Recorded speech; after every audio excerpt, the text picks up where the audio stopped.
Hai murid-murid, apa khabar semua?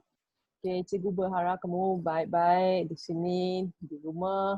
Okay, jadi apakah yang kamu buat pada masa MCO ini? Cikgu berharap kamu sudah meluangkan masa dengan sebaik-baiknya, melakukan aktiviti yang berfaedah, ya. Okay, jadi hari ini cikgu nak ajar kamu sesuatu topik yang tentang karangan. Okay, cikgu nak bagi tahu murid-murid tentang perbezaan, perbezaan antara punca, kesan, dan langkah. Jadi mari kita mulalah sekarang.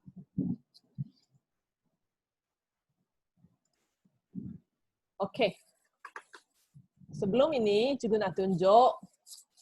Di sini cikgu sudah sediakan 4 tajuk yang akan keluar dalam tajuk karangan. Okey, karangan ataupun ulasan maupun bina ayat. Okey, jadi tajuk-tajuk seperti ini mungkin akan keluar pada tahap UPSR, UPSR ataupun PT3.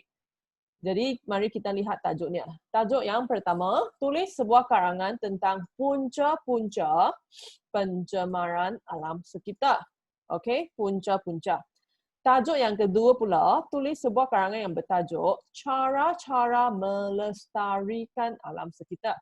Melestarikan di sini maksudnya apa? Adalah maksudnya melestarikan sama maksud dengan menjaga. Okay, the ways to take good care of our environment. Okay, tajuk yang ketiga pula, tulis sebuah karangan tentang kepentingan alam sekitar. Kepentingan di sini maksudnya importance. Dan yang terakhir pula, tulis sebuah karangan yang bertajuk kesan-kesan pencemaran alam sekitar. Jadi kamu boleh lihat di sini, semua tajuknya di sini adalah sama, adalah berkaitan dengan alam sekitar. Jadi kalau murid sudah terbaca tajuk macam ini, okey, mereka membaca tajuk macam ini, mungkin mereka akan salah tulis. Okey, mungkin mereka akan salah tulis. Kenapa? Okey, we have to see. Although every question it says alam sekitar, walaupun setiap soalan tajuknya adalah berkaitan dengan alam sekitar, namun kehendak soalan adalah berbeza. Jadi kamu sudah lihat di sini, cikgu sudah highlight punca-punca, cara-cara, kepentingan dan kesan-kesan. Jadi apakah perbezaannya semua ini? Okey, jadi cikgu akan bagi tahu sekarang. Okey. Sebelum kita mula, cikgu nak bagi tahu tentang masalah. Okay, what does a problem means? Masalah yang berkaitan dengan tajuk di sini adalah tentang pencemaran alam sekitar. Jadi punca di sini maksudnya apa? Okay, punca in English we say the reason. The reason that caused something or some problem to happen. Punca di sini, 华语我们讲什么？原因。哦，等等 ，OK， punca punca di sini maksudnya apa? 原因 reason. Okey, jadi cikgu nak bagi kamu satu contoh. Okey, satu masalah. We have to know about the problem first before we proceed. Okey, jadi tadi cikgu sudah kata masalah di sini adalah tentang alam sekitar, pencemaran alam sekitar. Jadi cikgu akan bagi satu contoh lain. I'll give you another example of our masalah. I want to change the problem here. The problem here now is not about alam sekitar anymore. Okay, masalah kita adalah tentang Ali. Okay, jadi budak ini Ali, see, he's very sad, dia berasa bersedih. Kenapa? Okay, kita lihat. Ali mendapat keputusan yang tidak baik dalam peperiksaan. Jadi ini masalahnya. Okay, this is the problem. Okay, jadi kita lihat. Cikgu nak kamu faham apakah maksudnya punca. Jadi seperti yang saya sudah kata tadi, punca di sini maksudnya the reason. Okay, reason that cause something to happen. 原因. Okay, jadi cikgu nak tanya kamu, apakah punca, what is the reason that cause Ali, apakah punca yang menyebabkan Ali mendapat keputusan yang tidak baik dalam peperiksaannya? What causes Ali to achieve bad result in his exam? Okay, so when you understand the meaning of punca, kalau kamu sudah faham maksudnya punca, so you please tell me what is the reason? Apakah puncanya? Okay, first and foremost, he might be lazy, mungkin dia malas. Jadi kamu boleh tulislah Ali ini dia malas mengulang kaji. Okay, his problem is he is very lazy to do revision. Okay, Ali seorang yang malas membuat ulang kaji, jadi markah peperiksaannya amat teruk. This is one of the point lah. Ini salah satu isinya. Betul tak? Okay, isi yang kedua kamu boleh tulis tidak menumpukan perhatian semasa guru mengajar di dalam kelas. This is another reason. Okay, this is another reason that causes Ali to have a bad result in his exam. Jadi ini adalah punca ataupun sebab yang kedua yang menyebabkan Ali mendapat keputusan yang tidak baik dalam peperiksaan. So now you know the meaning of punca, so you have some idea. Punca di sini maksudnya reason that causes something to happen. Before the problem happen, what happened first that caused the problem to happen. Okay? Okay, jadi kita lihat isi yang ketiga. Kamu juga boleh tulis meluangkan banyak masa untuk bermain. So this is one of the reason that causes Ali to have bad result. He spend too much time of playing. So jadi di sini cikgu nak ingatkan kamu. I want to remind you. So your MCO right now, you have so much time. I know you have so much time. It's been MCO for 2 months plus. So what are you doing right now at home? What do you do every day? What kind of lifestyle are you having? Are you having fun? Are you playing with your computer games, your games on your handphone? Or are you fully utilizing your time to do revision for your studies? Jadi, cikgu berharap kamu membuat pilihan yang betul. I hope you do a wise choice that will help you in your future. You don't want to be like Ali, do you? Okay? Okay, jadi kita teruskan. Isi yang keempat, jadi kamu juga boleh tulis, Ali seorang yang malas membuat kerja rumah. He's very lazy to do his homework. So, empat isi adalah punca. This is the reason that causes yang menyebabkan Ali mendapat keputusan yang tidak baik dalam peperiksaan. Correct or not? Okay? Okay, jadi kalau kita sudah faham apakah maksudnya punca, the reason that cause something to happen, you want to learn about kesan. Okay, kesan di sini maksudnya effect. Okay, effect di sini maksudnya apa? After the problem happened, what does it cause you? Okay, what does it cause you? Okay, cikgu nak bagi isi kepada kamu di sini. Kesan Ali mendapat keputusan yang tidak baik dalam peperiksaan. So what will happen to him if he doesn't get a good result?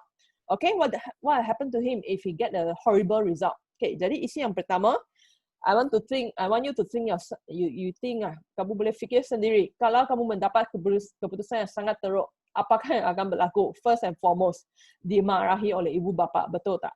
You get scolded by your parents, correct or not?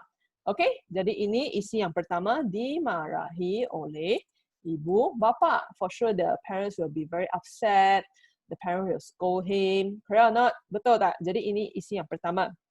Okay, yang kedua, kamu boleh tulis dia akan menjadi seorang yang tidak berilmu pengetahuan, which means he won't be getting any knowledge from school because he's very lazy, he doesn't pay attention. So whatever ilmu yang diberi oleh guru di sekolah ataupun guru di tuition, dia tidak akan dapat absorb. Okay, jadi dia seorang yang tidak berilmu pengetahuan.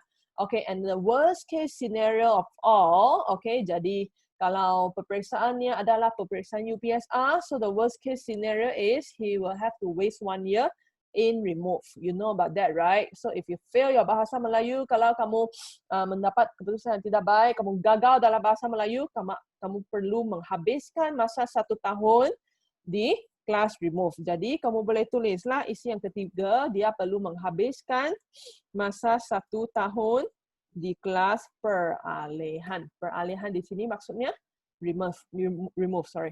Okay, jadi from here you can see the difference. Kamu boleh lihat perbezaannya, the difference between punca and kesan. Punca is what causes Ali to achieve bad result. Kesan is the aftermath, after what had happened. After Ali achieved bad result, what happened next? Okay? Okay, so that's why I prepare this timeline for you. Punca is the first incident that takes place. Okay, punca yang akan berlaku dulu, then problem will happen. When you have the punca, you will have the problem. Kalau kamu ada punca sesuatu, kamu akan mempunyai masalah. So after you have the masalah, you have the problem, you have the effect. Okay, 华语我们讲后果啊。Okay, kesan. Kesannya apa? Okay, after you have the effect, okay, Ali dimarahi oleh ibu bapa, Ali tidak berilmu pengetahuan. Okay, so you must have a langkah. Okay, langkah di sini kamu sudah tahu, kamu sudah pandai. Langkah sama erti cara. Langkah-langkah, cara-cara sama erti. It's the same meaning. So langkah ataupun cara di sini maksudnya apa? Ways. The ways to do something. 方法. So now Ali already know that he's achieving a very bad result in his exam. So what is the way? What are the steps to solve this problem? Okay, Ali doesn't want to achieve a bad result again. Jadi langkah di sini kamu boleh tulislah. What can Ali do? Ali boleh rajin mengulang kaji pelajaran. Okay, so what should Ali do? He should be studying hard. So if you look carefully, kamu lihat dengan teliti, punca and langkah is the opposite. Punca and langkah is always the opposite, okay? Because punca is something that causes a problem to happen, and langkah ataupun cara is the ways to solve the problem. So it has to be opposite. Okay, it has to be opposite. Jadi kamu lihat punca yang pertama, malas mengulang kaji, kamu boleh tulislah langkahnya rajin mengulang kaji. Okay, rajin mengulang kaji pelajaran. Okay, jadi isi yang kedua, jadi punca Ali mendapat keputusan teruk adalah tidak menumpukan perhatian. Jadi kamu kena tulislah Ali perlu menumpukan perhatian semasa guru mengajar. Betul tak? Okay? So, isi yang ketiga kamu boleh tulis, instead of spending a lot of time, okay? Jangan meluangkan banyak masa untuk bermain. Ali perlu meluangkan masa untuk mengulang kaji pelajaran. Okay? Dan rajin membuat kerja rumah. Okay? So, everything is the opposite. Kamu boleh tulis sendiri. Saya tak nak tulis di sini kerana saya nak tulis salah satu isi yang lebih baik lagi. One of the best way, okay, if Ali wants to get a good result in BM, okay, so I will tell you one of the way here is menghadiri kelas BM Cikgu Kor. Ali boleh datang ke kelas saya dan belajar dengan saya. Okay, we can do this together. So as long as Ali is hardworking, Ali boleh menghadiri kelas BM Cikgu Kor dan dia boleh mendapat keputusan yang baik, especially dalam bahasa Melayu. Okay? Okay, jadi sekarang kamu sudah faham scenario ini. So I want to make sure that you already know the three main differences, punca, kesan, langkah. Okay? Okay, one more is kepentingan. Tadi cikgu sudah highlight kepada kamu ada satu lagi kepentingan. Kepentingan is the importance of something. Okay, I will also explain to you in detail. Tetapi for sure, that's for sure that exam won't be coming out. Punca Ali mendapat keputusan yang tidak baik dalam peperiksaan, and ask you to write a karangan about that. That's for sure won't be coming out. Okay, soalan tidak akan keluar karangan fakta macam ini. Karangan fakta yang bertajuk seperti Ali mendapat keputusan yang tidak baik. The reason I'm giving you this example is I want you to understand the differences. Cikgu nak kamu faham perbezaan antara punca, kesan, langkah. So when you have the concept, when you already know the difference, you can write a very good karangan. You will have easy for the question. Okay, so now we go back to the tajuk. So after you already understand, kalau kamu sudah faham punca, cara, and kesan, you can answer this question. Okay, you won't make any mistake. Okay, jadi kita lihat. Cikgu nak sediakan rangka karangan bagi kamu di sini. Okay, I have 4 boxes here. Saya ada 4 kotak di sini. Okay, 4 kotak di sini adalah tajuk yang berkaitan dengan alam sekitar, tetapi soalan ada 4 jenis. There are 4 types of question that might come out in your karangan, or maybe bina ayat juga akan keluar, ataupun ulasan. Okay, bahagian ulasan juga akan keluar soalan macam ini.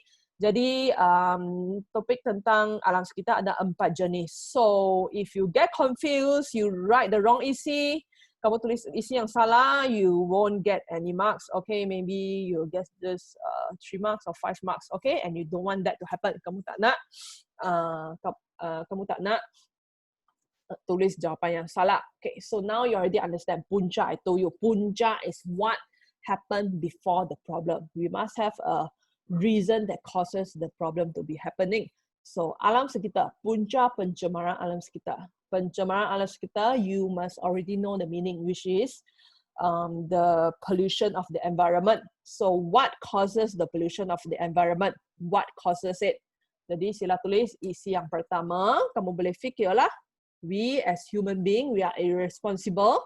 Jadi, kamu boleh tulis insan. Insan di sini maksudnya manusia, orang. Okay? Jadi, insan yang tidak bertanggung jawab. Which means we are responsible. Okay? Okay? Some people, they are responsible. Insan yang tidak bertanggung jawab, mereka buat apa? Membuang sampah di rata. Okay? They throw rubbish everywhere. They are irresponsible. Punca pencemaran alam sekitar. Okay? This is the reason that cause pollution to happen. Okay? Okay. Isi yang kedua pula, what else causes pollution to happen? Kamu boleh tulislah. Okay? Kilang membuang sisa toksik. Okay? Kilang-kilang membuang sisa toksik ke dalam sungai. Okay? You already know about this. Jadi kilang-kilang, okay, mereka tidak bertanggungjawab, mereka membuang sisa toksiknya ke dalam sungai dan mencemarkan sungai. Okay? Menyebabkan pencemaran air. Okay? Satu lagi kamu juga boleh tulis. Okay? Kamu boleh tulis tentang penebangan pokok. Okay? Pihak yang tidak bertanggungjawab. Okay? Ataupun pihak kerajaan tidak mengawal kegiatan pembalakan. Okay? Okay, kamu boleh tulis kegiatan pembalakan hutan tidak dikawal. Dikawal di sini means control. Pembalakan hutan means chopping down of the trees. Okay, so some people, some of the company, they want to make furniture. Okay, they chop a lot of trees, or they want to make paper. That's why I always say we have to recycle our paper. Okay, kita perlu mengitarkan semula kertas-kertas supaya tidak banyak pokok-pokok yang akan diterbang. Jadi di sini cikgu sudah bagi kamu 3 isi, okay, 3 points that cause pencemaran, that cause pollution to happen. Okay, jadi kamu sudah faham apakah maksudnya punca. Okay, what is the reason of punca? Okay, jadi kalau kita sudah faham punca, the next we want to talk about kesan. Kesan which mean the effect. Okay, apakah kesan pencemaran? Usually kesan, I don't really see this kind of question is coming out in the exam, okay, for primary school. Kalau PT3 ataupun SPM adalah kesan-kesan pencemaran alam sekitar. Jadi murid-murid UPSR tak perlu risau sangat. Okay, kesan is not really a hot topic for UPSR standard, but PT3 you have to know. Okay, jadi kesan pencemaran di sini kamu boleh tulislah what is the effect. So when we have the pollution, okay, kalau kita dunia kita, okay, alam sekitar sudah dicemari, apakah masalahnya? What will happen? Okay, what happen after that? What's the effect? Ini maksudnya kesan, okay, 后果 okay. 我们的大自然被污染后的后果是什么 okay, jadi kita lihat kesan yang pertama. Okay, kesan yang pertama, cikgu nak bagi kamu di sini, first and foremost, the most important, kepupusan. Kepupusan, kata dasar pupus, maksudnya apa? Extinction, extinct, okay? Extinct, species. Kepupusan species di sini maksudnya, tak kira lah species haiwan ke, species tumbuh-tumbuhan ke, all the animals or all the valuable plants, okay, they will go extinct. Okay, they will go extinct. Okay, jadi kita lihat isi yang kedua. Kamu boleh tulis penjejasan. Jejas di sini means effect. Okay, what will get effect? Habitat, flora, dan fauna. Jadi kalau kamu tulis karangan tentang alam sekitar, memang kamu kena tulis tentang flora dan fauna. You have to touch on the word, you have to use the word, you have to write the word flora and fauna. Okay, jadi ada murid yang masih tidak tahu apakah maksudnya flora dan fauna. Maksudnya apa? Tumbuh-tumbuhan dan haiwan-haiwan. Penjejasan, okay, ataupun efek, okay, ataupun kamu nak tulis habitat flora dan fauna akan dijejas juga boleh. Jadikannya ayat aktif. okay, habitat flora dan fauna akan dijejas. Okay, habitat di sini maksudnya tempat tinggal. Okay, their home. So the home of the plants and the animal will be affected if we pollute the environment. That's for sure. Okay, so their home polluted. Okay, they will lose their home. Mereka akan kehilangan habitat. So the worst case is they will go extinct. Okay, we won't be seeing these plants or this animal anymore. Okay, jadi kita boleh lihat, kita boleh tulis isi yang ketiga, manusia. Okay, the effect is on our own, on ourselves. Manusia akan dijangkiti penyakit berbahaya. Okay, this is very true. If we continue to pollute the environment, especially the air, okay, the air that we breathe in is all polluted, kita akan mendapat penyakit berbahaya, okay, macam kanser paru-paru ataupun asma dan sebagainya. So the effect is on our own. Okay?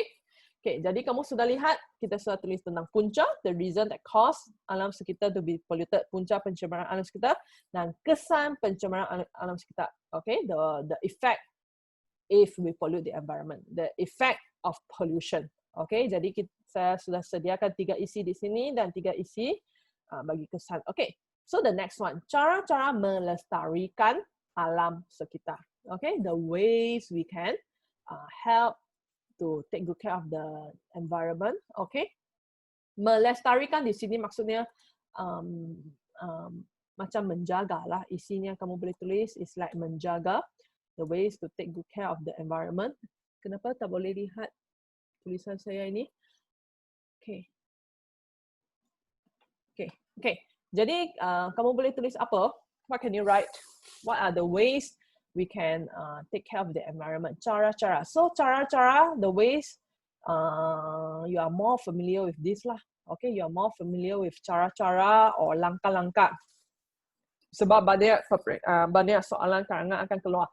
Cara-cara menjaga kesihatan, cara-cara menjaga kebersihan, cara-cara mengelakkan kemalangan, mengurangkan kadar kemalangan di jalan raya. So cara-cara, you already imply in your brain, you already know. Cara-cara means the ways to do something. Cara untuk menyelesaikan sesuatu masalah. So when we have the cause of the problem, we will have the effect of the problem, and then we want to solve the problem. We want to mengatasi masalah. Okay, we want to solve the problem, so we will have cara-cara. Jadi, apakah cara-cara kita boleh menyelesaikan ataupun melestarikan ataupun menjaga alam sekitar? Okay, jadi kamu boleh tulislah. Okay, you can write about what? In my previous video, I've told you when you don't have any idea, kalau kamu tiada idea untuk tulis karangan yang berkaitan dengan cara, okay, you will think of 3 pihak, okay, 3 people, okay. Siapa masih ingat? Who still remember? Kamu kena fikir tentang siapa? The first and foremost, the most important people that rule our country. Pihak kerajaan. What can the government do? Apakah pihak kerajaan boleh buat?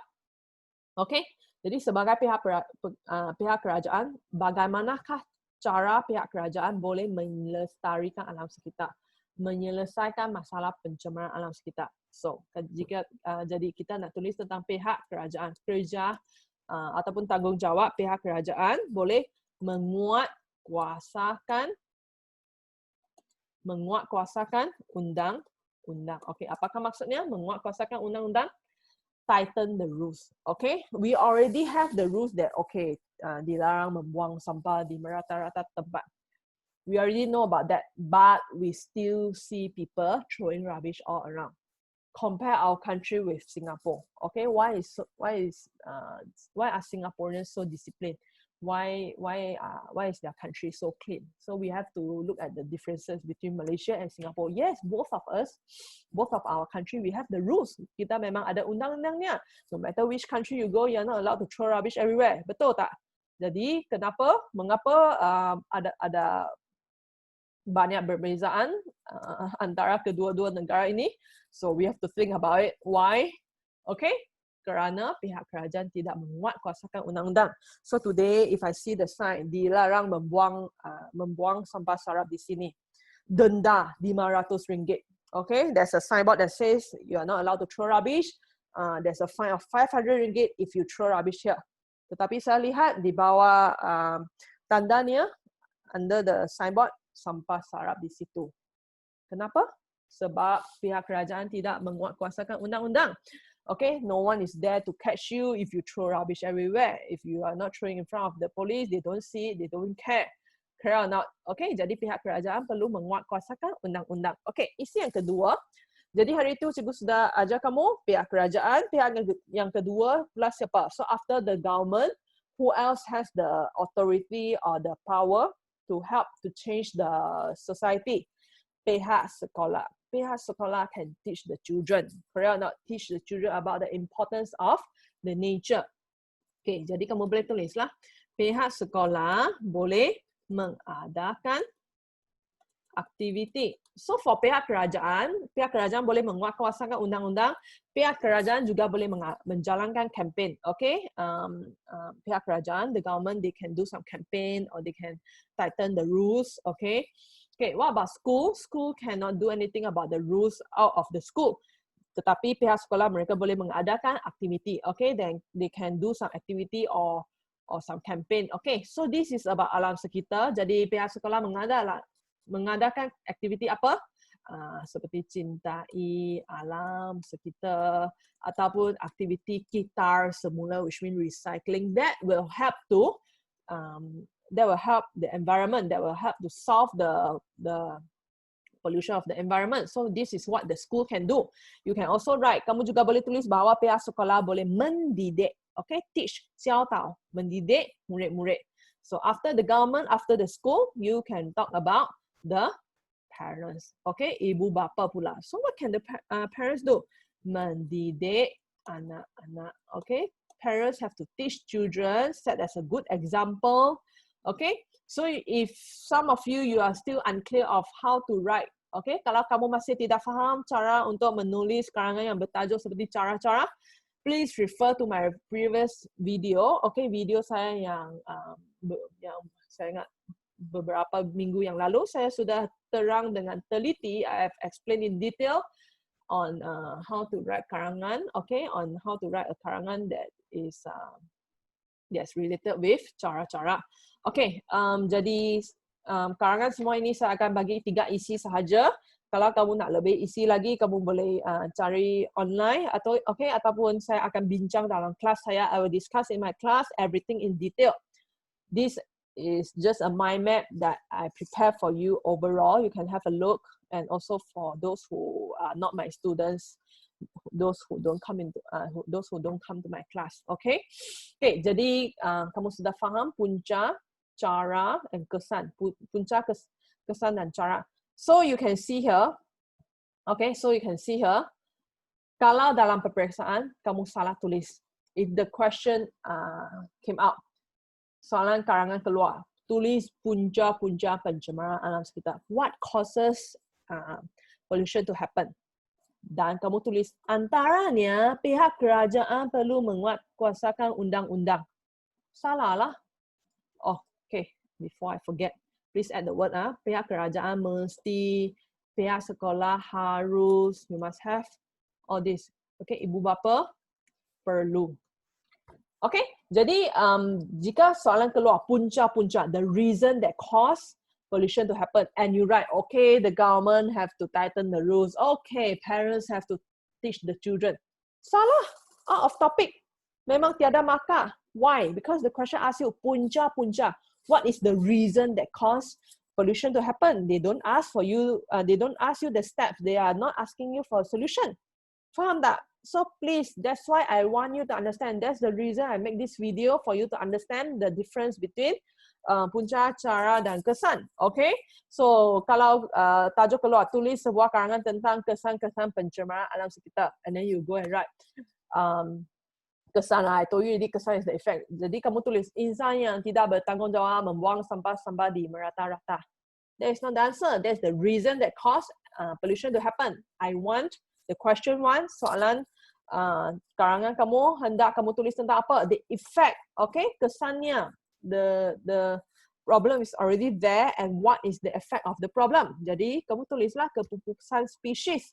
Kamu bagi contoh, you give example what kind of animals that is already go extinct. Okay, 绝种了的动物。Okay, kepupusan maksudnya 绝种了。Okay, extinct. So, do you understand right now? So, that's why this is very important. Make sure you understand the question before you write. Jangan kamu sudah baca soalan, oh pencemaran alam sekitar, I know how to do this one. Wah, kamu tulis panjang, kamu hentam semua isi kamu. Tetapi isi kamu semua salah kerana kamu tak baca punca ke, cara-cara ke, ataupun kesan. Okay? Okay, jadi bonus here for you to teach you what is kepentingan. Okay, jadi kepentingan di sini maksudnya the importance. Okay, kalau tajuk keluar kepentingan alam sekitar, think of the importance of the nature. Why is the environment important? Okay, kenapakah kenapakah alam sekitar penting? Why is our environment is very important for us? Jadi kamu boleh tulis isi yang pertama, because. This is because the environment, the nature, okay, is the habitat, is the tempat tinggal for flora dan fauna. If you see carefully, kamu lihat dengan teliti, kepentingan and kesan that is quite related. Okay, is quite related. Okay, kepentingan alam sekitar yang kedua, kamu boleh tulis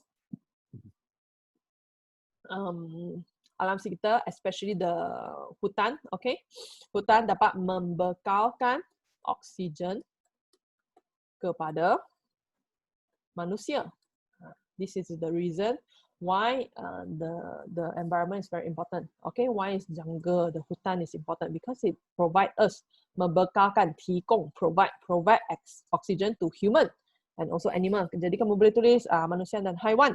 Okay, jadi kepentingan alam sekitar seperti hutan, terutamanya hutan, kamu boleh tulis mengelakkan banjir dan tanah runtuh. Okay, so if we chop down all the trees, what will happen? Banjir kilat. Okay, kerana akar pokok tidak dapat mengelakkan tanah runtuh berlaku. Okay, so if we chop down all the trees, there will be landslide and there will be flood. Okay, isi yang keempat, kamu boleh tulis kepentingan hutan. Okay, the importance of the nature, kamu boleh tulis lagi, kita dapat mencari kayu, okay, jangan tulis kayu. Kamu boleh tulis kita dapat mencari ubatan herba, okay, herbs. Okay, herba di sini maksudnya herbs. Okay, you know all these traditional medication. Okay, ubat-ubatan tradisional ini semua diperbuat daripada herba. So if we chop down all the trees, we get rid of all the herbs, we will lose all of this. Okay, we will lose all the traditional medication. Okay, jadi ini adalah isi yang saya bagi di sini. Okay, kepentingan is just the bonus for you to have a clear idea on what is kepentingan. Okay, so you can see that kepentingan is quite relatable. Okay, it's related with kesan. Jadi kamu sudah habis tonton video ini, cikgu berharap kamu sudah faham, okay, punca, kesan dan juga langkah. Okay, punca, kesan dan juga langkah. So please make sure you know. Okay, before I stop this video, I want to give you another bonus. I want to teach you something. Okay, the keywords that we can write. Okay, kata kunci yang kita tulis kalau soalan keluar tajuk macam ini. So if, for example, I'm showing you this, this is the tajuk of the karangan. Yang pertama, tulis sebuah karangan tentang punca-punca pencemaran alam sekitar. So what are the keywords that you are going to write? Kamu dikehendaki tulis kata kunci seperti ini. So tadi kita sudah belajar what is the isi. Punca pencemaran isan yang tidak bertanggungjawab. Betul tak? They throw rubbish everywhere. So how do you answer this? Please use the keyword like menyebabkan ataupun mengakibatkan. Okay, jadi kamu boleh tulis isinya. For example, I give you one example. Antaranya insan yang tidak bertanggung jawab membuang sampah membuang sampah di merata rata tempat menyebabkan. Okay, menyebabkan pencemaran alam sekitar. Okay, so you have to use the word menyebabkan. If the question is about punca, you have to use the word menyebabkan or mengakibatkan. We have which has the same meaning. Menyebabkan and mengakibatkan di sini maksudnya apa? 造成 cause. Okay, so what caused accident to happen? What caused pollution to happen? Insan yang tidak bertanggungjawab. They throw rubbish everywhere. Membuang sampah di merata-rata. So please don't use harus or perlu. Harus ataupun perlu. Kita harus, kita perlu. That is for cara-cara, langkah-langkah. You already know that. But many of you, banyak murid yang tak tahu. Kalau punca kita tulis apa? Menyebabkan or disebabkan. Okay? Okay, this is kata ayat aktif. Kita tulis imbuhan men. Or you have the other way, you don't want to repeat everything. Kamu tak nak tulis every single isi, you write menyebabkan, mengakibatkan. Kamu juga boleh tulis dalam ayat pasif, okay? Okay, I give you another example. Kilang-kilang membuang sisa toksik ke dalam sungai. Okay, this is my second point. So I'm going to show you. Selain itu, so of course you don't write so short now. I'm just giving you the example of the first sentence. Okay, ini salah satu contoh untuk ayat yang pertama bagi perenggan kamu. So after you are done with everything, okay, blah blah blah blah blah, you are done with 3 to 4 sentences. So you want to proceed with the second paragraph. Kamu nak tulis perenggan yang kedua. Selain itu, okay, I don't want to use menyebabkan or mengakibatkan anymore. Okay, you can write disebabkan ataupun disebabkan ni. Okay, jadi kamu boleh tulis instead of writing the point, you write. Kamu tulis pencemaran alam sekitar, okay, which you can get from the tajuk. Kamu boleh dapat dari tajuk di sini. Pencemaran alam sekitar berlaku, okay, pollution happen, disebabkan oleh, due to what? Disebabkan oleh kilang-kilang membuang sisa toksik ke dalam sungai. This is how you write it. Okay? Kenapa jadi macam ni? Okay, disebabkan oleh, just gonna copy and paste.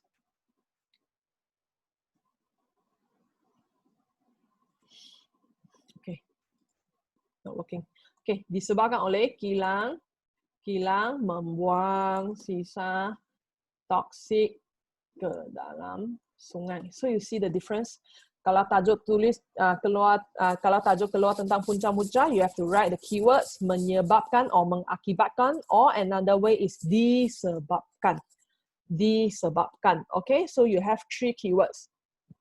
When you have to write 4 isi, you take turns to use lah. Kamu tulis semua 3 kata kunci ini. Please remember, don't use kita perlu, kita mesti, kita harus for the tajuk punca-punca.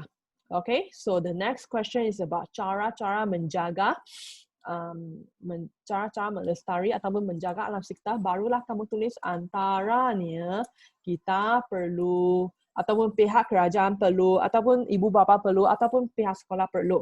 So remember, for cara-cara is always perlu, mesti, harus, okay, patutlah ataupun hendaklah.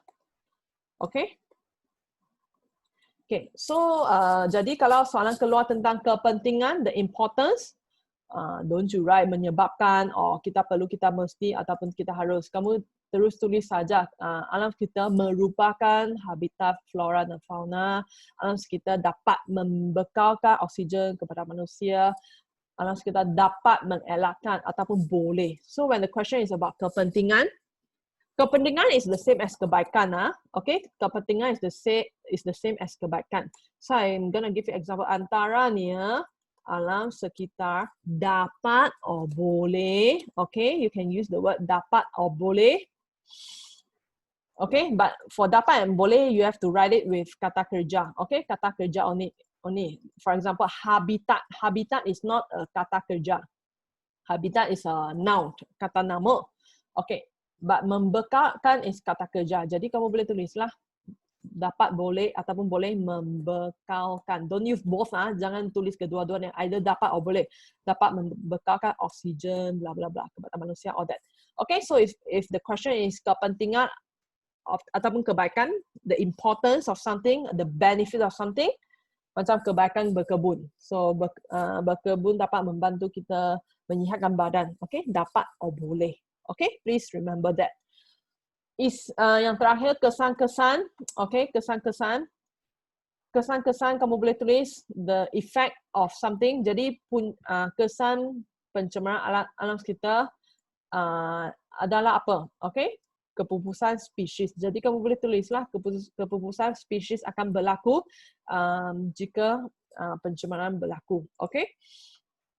Jadi cikgu bagi contoh antaranya, okay?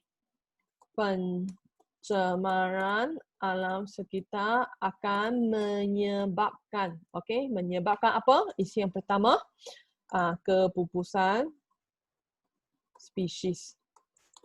Okay, remember species dalam bahasa Melayu, this is a very popular word that will be tested for PT3. Tingkatan 1, 2, 3, you have to take note, species is S-P-E-S-I-E-S. Okay, S-P-E-S-I-E-S, jadi jangan salah eja, okay. Jadi kamu kena tulis akan menyebabkan, okay, menyebabkan which means cause. This is different with punca-punca. Kesan-kesan is different with punca-punca because you will have to write the word akan. Okay, kamu perlu tulis akan. But for punca-punca, kamu tak perlu tulis akan. Okay, you don't have to write akan. Okay, because punca, when we talk about punca, the thing is already happened. We already have the problem. The cause is already done. Okay, jadi kamu tak nak tulis akan. Akan means it will be. Tetapi kesan, now we are having the problem. Kesan means after, the after effect. Jadi kamu kena tulis akanlah, will, it will happen. Okay? Okay, jadi kita akan henti di sini. We'll stop here. Saya berharap video ini dapat bantu kamu untuk menulis karangan. Kamu sudah faham perbezaannya, punca, kesan, dan langkah. Okay, and kepentingan is also important. So make sure you understand the questions sebelum kamu tulis. Okay, please remember you read through the question 2 to 3 times before you start. Okay, you don't want to write halfway and then you realize, I'm in the wrong. I'm writing the wrong thing, and then you won't have enough time to redo everything. Okay, jadi kamu kena betul-betul faham tajuk. If you happen to be confused, don't choose the question at all. Okay, jadi kita akan henti di sini. Okay, that's all for today. Thank you. Bye.